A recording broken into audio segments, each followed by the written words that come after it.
Het belangrijkste nieuws van Curaçao in het Nederlands. Extra Journaal. Vers van de pers.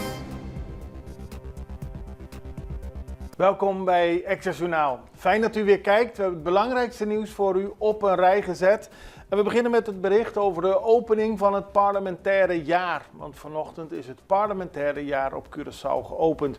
Gisteren was er een afsluiting en vandaag was er een plechtige vergadering in het gebouw van de Staten aan het Wilhelminaplein. Voor de deur een erehaag en de gouverneur is naar binnen gegaan en heeft daar de plannen besproken. Of in ieder geval ze heeft voorgelezen wat de regering voor haar heeft opgesteld over de plannen voor de komende parlementaire jaar. De regering die zit nog en er zijn verkiezingen in maart 2025, maar er zijn plannen voor het komende jaar en die heeft de gouverneur uitgelegd, waarbij vooral een voortzetting van het huidige beleid van belang is voor de MFK-regering. De regering die eerder 3 jaar met PNP aan de macht was en nu sinds gisteren officieel samen met de steun van Sita Jezus Litu en de partij KEM. Voorzitter wil meer volwassenheid. De voorzitter van het Curaçaose parlement, Charity America Francisca, hoopt dat er in de toekomst meer volwassenheid zal worden getoond in de vergaderzaal van de Staten. Gisteren sprak de voorzitter met de pers over het afgelopen parlementaire jaar. Ze hoopt dat haar boodschap overkomt bij alle betrokkenen in het parlement en ook bij degenen die overwegen de politiek in te gaan om het land te dienen. In het afgelopen parlementaire jaar is volgens haar veel gebeurd. Er waren vergaderingen die werden gekenmerkt door discussies zonder toegevoegde waarde, scheldpartijen en ruzies. En dat werpt een smet op een respectabel orgaan als het parlement.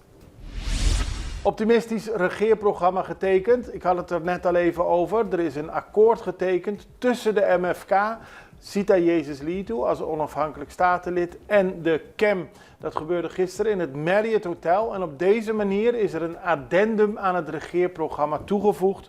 Een toevoeging of aanvulling aan het regeerprogramma waardoor de regering verder kan regeren. Zoals bekend zal oud-minister Sita Jezus Litu de minister van Economische Ontwikkeling leveren. De KEM levert de minister van Sociale Ontwikkeling, Arbeid en Welzijn.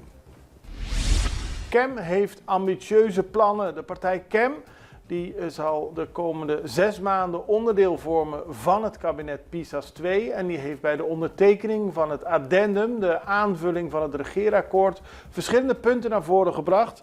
Zo willen ze werken aan de revisie van de arbeidswetgeving, versterking van de arbeidscontroles, beginnen met de bouw van een bejaardencomplex in Banda Riba, het opzetten en operationaliseren van een schuldhulpverleningstraject, sociale fondsen en voorzieningen hervormen en in samenwerking met het ministerie van VVRP sociale woningen bouwen om de woningnood te verlichten. Nog steeds geen plan tegen hitte in de klas, dat zegt vakbond Doen. Die betreurt het dat na meer dan een jaar er eigenlijk te weinig te zien is voor de verbetering van de slechte omstandigheden op veel scholen. Het is te warm. Doen heeft in het afgelopen jaar docenten gevraagd om te meten hoe warm het is. Nou, dan krijg je temperaturen van boven de 32 graden, soms met een gevoelstemperatuur van bijna 40 graden. Ze begrijpen dat het probleem groot is en dat de minister niet alles in één keer kan verbeteren, maar er is te weinig gedaan in het afgelopen jaar. Er is geen plan, er is geen richting, er is geld beschikbaar gesteld, maar het moet beter gestructureerd worden, dat er meer gedaan wordt om te voorkomen dat alle scholen op Curaçao beter zijn voorbereid tegen de hitte en de kinderen niet in veel te warme klassen moeten zitten. Aldus onderwijsvakbond Doen. Ajax vervangt Curaçao als mouwsponsor. Sinds 2020 was Curaçao mouwsponsor van Ajax, maar daar komt een einde aan. Vanaf januari volgend jaar zal team Rockstars IT op de mouw van de club prijken. En niet langer Curaçao. Curaçao was de eerste mouwsponsor in de geschiedenis van de club. Ze blijven wel officieel partner van Ajax en dat zal blijven tot 2027. En het CMC is blij met de donatie van een piano. Het Curaçao Medical Center heeft gisteren een piano ingeaugureerd. Dat is een donatie, een anonieme donatie. Tenminste, het ziekenhuis weet wel wie het gedoneerd heeft. Maar de mensen die het muziekstuk hebben gegeven aan het ziekenhuis, die willen anoniem blijven. Gisteren was Rendel Korsen de eerste die er officieel op mocht spelen. Dat was een mooi concert, waarbij heel veel mensen in de grote hal van het CMC kwamen kijken. De achterliggende gedachte van een piano in een ziekenhuis is dat muziek mensen even de zorgen doet vergeten. Het zorgt ervoor dat mensen wat vrolijker de dag verder kunnen gaan. En het klonk prachtig in ieder geval. Wij gaan even naar een break. We zijn zo bij u terug. Extra in Nederland. Van Amsterdam tot Arnhem, van Groningen tot Maastricht, Extra is erbij. Volg Extra Digitaal en blijf op de hoogte van de belangrijkste ontwikkelingen in Nederland. Extra Digitaal is te zien op verschillende platforms en kanalen zoals WhatsApp, YouTube, Facebook, Instagram en ook TikTok. Wilt u ons op de hoogte brengen van een evenement of iets doorgeven? Neem contact op via WhatsApp, e-mail, Facebook of bel gewoon 06 1364 2945. Volg of abonneer je op Extra Digitaal. Klik aan en volg ons.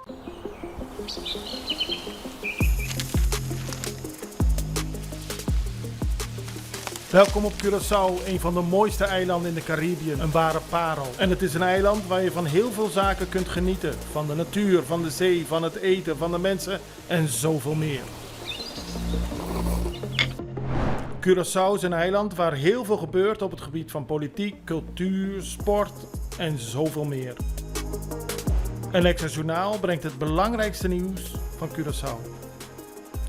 Maar we hebben ook aandacht voor al het nieuws op Bonaire en Aruba en op de bovenwinden, Saba, Sint Maarten en Sint Eustatius.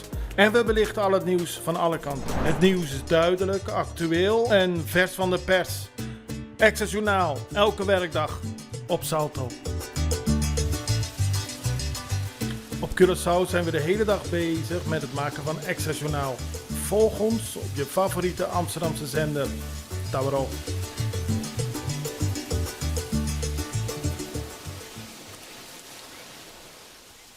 Dan gaan we naar Aruba, want daar is gisteren de regering gevallen. En bekend is dat de Arubanen later dit jaar op 6 december naar de stembus mogen. De reden van de val van het kabinet is opmerkelijk omdat de coalitiepartijen MEP en RAIS de afgelopen 3 jaar samen hebben gewerkt. En opeens kwam er afgelopen weekend het bericht dat RAIS een nieuwe statenvoorzitter wil hebben voor de opening van het nieuwe parlementaire jaar. Daar is MEP op tegen.